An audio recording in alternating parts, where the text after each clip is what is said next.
Magandang araw po, welcome po sa aking channel of 9TV. Patalas sa 10. Meron po ba kayong mga properties na napapabayaan or non-performing assets? Plan nyo ibenta, pero wala kayong oras sa pagbenta nito. Kung ito'y pagkakatiwala nyo po sa amin, tawag lang po kayo sa aking numero, usap po tayo, gawan ko po ng video for free. Yes, libre po, wala po kayong babayaran. Tutulungan pa namin kayong mabenta ang inyong property. Kami na po bala sa marketing, sa boosting or paid ads. Even sa tripping, hindi na po kayo mapapagod sa pag-entertain ng mga buyers. Kami na po bala sa lahat. Tawag lang po kayo. Nandito po tayo ngayon sa isang exclusive subdivision dito sa Kawit, Cavite.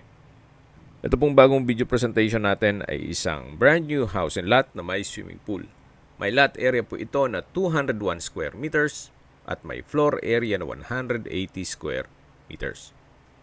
Ang swimming pool po ay may 4.5 feet ang lalim, then 3 by 5 ang width and length. May 5 bedrooms, 4 bathrooms, 6 split type aircon, 3 set ng water heater, may Korean blinds, 2 sofa set, at Alba stove with oven. Meron din pong plastic lounge set sa poolside. Then, may mga built-in cabinets. Naka-landscape na rin po ito. Then, dito po sa fasad ay meron pong wall panels with corner glass walls and window. Modern design po siya. Then, ito pong balkonahe ay naka-glass railing. At yan po yung garahe na may tubular na gate. At kakasya po dito 2 sasakyan. Lahat pong glass windows ay parang frameless design. Hindi nyo po makikita yung frame niya. Then dito naman po ay may stainless gate. Ito po yung daan o meron pong setback dito papunta sa service area at swimming pool. Yan po yung mga split type aircon. Pali-anim po yan at brand new. May pagbabago lang po sa plano ni owner kaya pinebenta nila ito. So dito po yung dirty kitchen na may countertop at double stainless sink at ito po yung swimming pool. Meron na rin pong landscape at paikot na rin po ang concrete fence. Sa dulo po ay merong sliding glass door. Mamaya po ikutan natin ulit yan. So yan po ulit yung dirty kitchen. Then meron pong storage dito. At babalik po ulit tayo dito sa may garahe. Yan po yung gate. At dun tayo pumasok kanina sa may pedestrian gate. Tunghayin nyo po ulit itong fasad na kung saan napakaganda po ng disenyo. Ito po'y modern design. Ulitin ko po, ito pong bahay ay may 5 bedrooms, 4 bathrooms, then semi-furnished na po ito. At tungkol naman po sa dokumento nito, ito po'y titulado, buhay po ang may-ari, kaya wala po kayong maging problema sa documentation o sa transfer ng title. Ito po yung main door kung saan ito ay solid wood at welcome po dito sa bahay ni Ma'am at Sir. Ito po yung living area o salas na kung saan meron na rin pong sofa set, may TV, then may split type aircon, flute type wall panels, then premium tiles ang ginamit dito sa flooring, at ito pong ceiling ay napaganda ng disenyo, may mga pin lamps. Dito naman po yung dining area. Then, sa dulo yung tinutukoy ko na sliding glass door papunta sa swimming pool. Dito naman po yung formal kitchen na meron pong drop lights, kitchen countertop, Alba gas range and oven, at may range hood, may modular kitchen cabinet, kitchen window, meron din pong mga outlet, at sa baba po ay may storage ng kitchen utensils. Dito naman po yung double stainless sink with faucet at malaking kitchen window. Then meron pong refrigerator na rin na brand new. Check po natin itong first bedroom. Kung sakali man po na meron kayong PWD or senior citizen sa pamilya, ito po yung para sa kanila. Meron na rin pong split type aircon, dalawang glass window with blinds, then wooden design itong tile flooring. So sa spasyo, sakto lang. Hindi naman siya ganun kaliit at hindi naman ganun kalaki. Meron din po itong sariling toilet and bath. Naka-PVC bathroom door. Then bathroom countertop. May hand wash basin with vanity mirror. Water closet with bidet. May bathroom cabinet. Tile bathroom wall-mounted glass rack, at stainless towel holder. Okay, labas na po tayo para check natin yung ibang parte nitong bahay. Yan po ulit yung formal kitchen na naikutan natin kanina. Then dito naman po yung dining area na may dining set. Then dito naman po yung sliding glass door na tinutukoy ko kanina. At ito po yung swimming pool. Sa disenyo po nitong property, pwede po itong maging income generating. Yan naman po kung nasa trabaho pa kayo o nasa ibang bansa, na gagawin yung investment pa lang to, pwede nyo pong ipasok sa Airbnb para maging income generating. Yan po yung opinion ko lang naman. Depende yan sa assessment nyo kung anong magiging purpose nyo once na na-acquire nyo ito. Ito po ulit yung living area o salas. Yan po yung sofa set at split type aircon. Ito pong hagdan ay naka-wooden staircase, tubular handrail at glass railing. Meron din pong corner glass window na nag-serve as natural sunlight. So yan po yung tinutukoy ko na parang frameless sa labas. Yung disenyo. Then meron din pong chandelier. Dito po sa loob makita yung frame ng window. Then sa labas, parang all glass lang siya. So akyat po tayo, samahan niyo po ako. Then nandito po tayo sa family area. Meron na rin pong sofa set na kung saan free na rin po yan. Naka-tile flooring at nandito na po tayo sa mga kwarto. So bali po, ito po ay yung pangalawang kwarto dito sa buong bahay. Meron na rin pong bed frame and mattress, split type aircon, wardrobe. So kumpleto na po. At wooden design din itong tile flooring. So yan po yung second bedroom. Then next is yung toilet and bath o common toilet and bath na kung saan maayos naman ng toilet fixtures, halos same design, yung hand wash basin, vanity mirror, glass rack, water closet, then shower enclosure,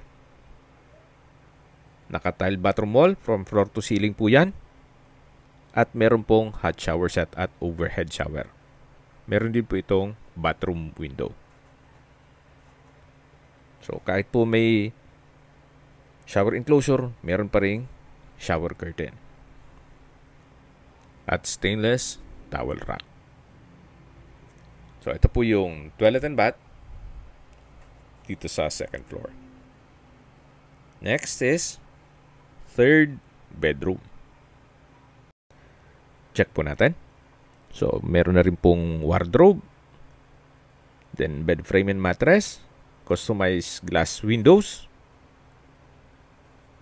may split type aircon, at wooden design din po ang tile flooring. So yan po yung third bedroom. At lipat na po tayo dito sa kabilang kwarto na kung saan ito po yung pang-apat o fourth bedroom. May split type aircon. Customized glass window with blinds. Then same flooring lang po dun sa kabila. Wooden design. At pulido naman po ang pagkapintura ng ceiling at wall.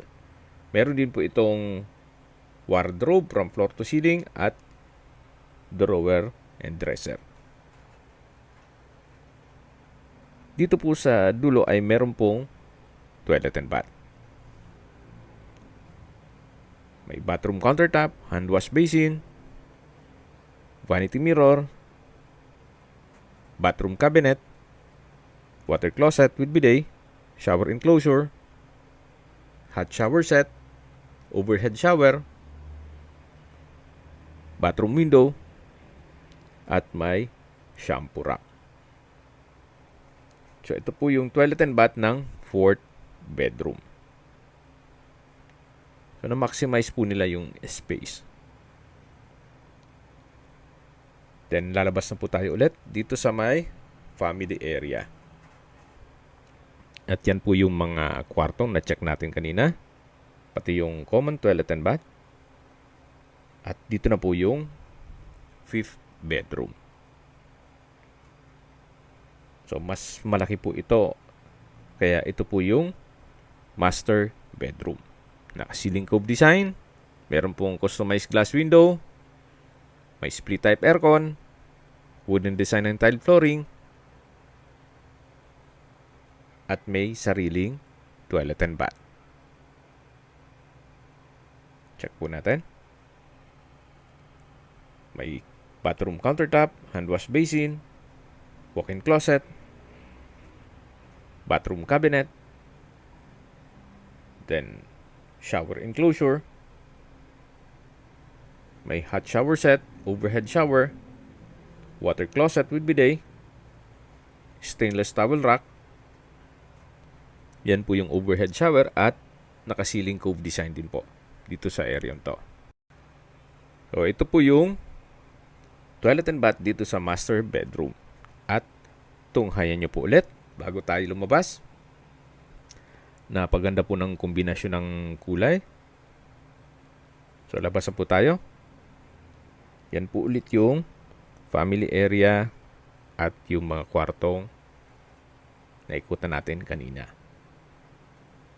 Then dito naman po ay may access door o sliding glass door na papunta naman sa balkonahe o terrace, na kung saan ito po yung naka glass railing at stainless handrail.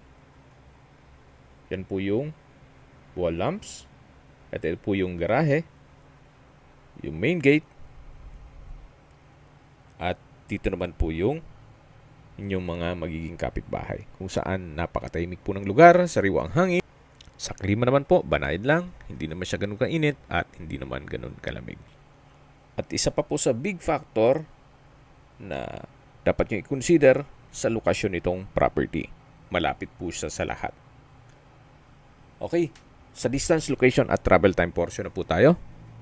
Mula po sa highway o sa Pure Gold Kawit, Burger King, McDonald's, Wilcon Depot, even sa BIR, local mall, All Home Kawit, Mang Inasal, mga coffee shop, Jollibee, SNR Pizza, Wendy's, at San Pedro Calungsod Medical Center, ang distance is 1.3 kilometers at ang travel time is 5 minutes. Opo, meron pong malapit na hospital dito. At yan po yung lagi kong binabanggit sa inyo na dapat nyo i-consider sa paghanap ng property, yung meron pong malapit na hospital. Hindi ko naman po sinasabing sakitin kayo. Yan naman po for emergency purpose lang naman. At mula naman po sa Cavitex, Kawit Toll Plaza, ang distance is 5.6 kilometers at ang travel time is 19 minutes. Mula naman po sa PTEX, ang distance is 17 kilometers at ang travel time is 36 minutes. Kung manggagaling naman po sa MAUA, ang distance is 21 kilometers at ang travel time is 48 minutes. At kung manggagaling naman po sa airport, Ang distance is 22 kilometers at ang travel time is 41 minutes. Okay, sa presyo na po tayo. Binebenta po ito ni owner sa halagang 16.8 million pesos net. Ibig pong sabihin, si buyer na po ang sasagot sa lahat ng taxes at expenses with regard to documentation. Kung may mga katanungan po kayo, tawag lang po kayo sa aking numero. At sa mga kababayan naman natin nasa ibang bansa, meron po akong Telegram. Sa mga iPhone user naman, may iMessage. Meron din pong Imo, Skype, Viber at WhatsApp. Same number lang po, 0917-316-3399. Sa mga nagtatanong naman po ng aming Facebook, meron po kaming Facebook page na Nov9TV at Facebook Real Video. Meron din pong TikTok at Instagram. May ibang YouTube channel po kami na The Nov9TV channel, Nov9TV Listings, Nov9TV On The Spot, Nov9TV Updates, at Nov9TV House Rental. Sana po naibigyan nyo ang video presentation. Paki-like and subscribe na lang po sa aking channel para ma-update din po kayo sa aking future listings. Kung sakali po hanap nyo yung mas malaking sukat na lupa, meron din po kayong ibang listings na pwede nyo pagpilian. Huwag po kayong mag-atubiling tumawag sa amin, then let us know your budget para malaman namin kung anong property pwede naming ilok sa inyo. Sa lahat pong viewers, subscriber at nagtiwala po sa amin, salamat po sa suporta. Ingat po kayo lagi at yung pamilya. Maraming salamat po.